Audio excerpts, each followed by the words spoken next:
దేవునికి స్తోత్రం. ప్రియమైన దేవుని పిల్లలారా,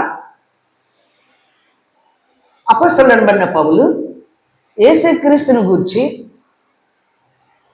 బయలుపరిచిన మాటలు హెబ్రీయులకు రాసిన పత్రిక 4వ అధ్యాయము 14వ వచనం మనం చదువుకుందాం.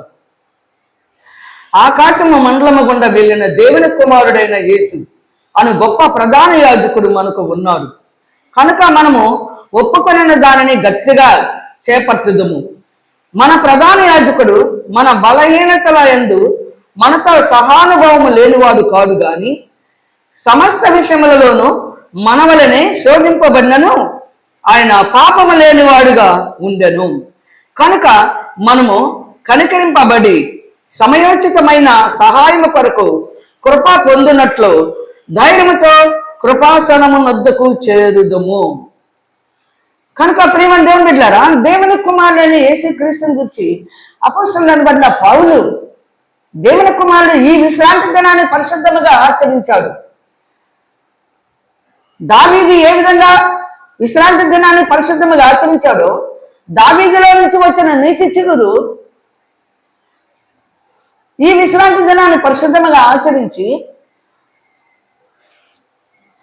పరదేశాన్ని విశ్రాంతిలోకి చేరుకొని యేసు ప్రభు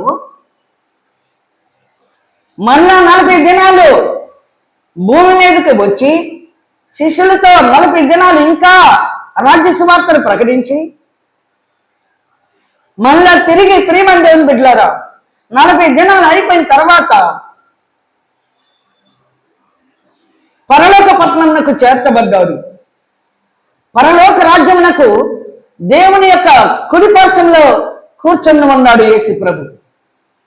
పరలోక పట్టణానికి చేర్చబడి దేవుని కుడి పార్శ్వంలో కూర్చొని ఉన్నాడు యేసు ప్రభు. ఈ విశ్రాంతి దినాన్ని పరిశుద్ధంగా ఆచరించాడని అపొస్తలుడైన పౌలు కూడా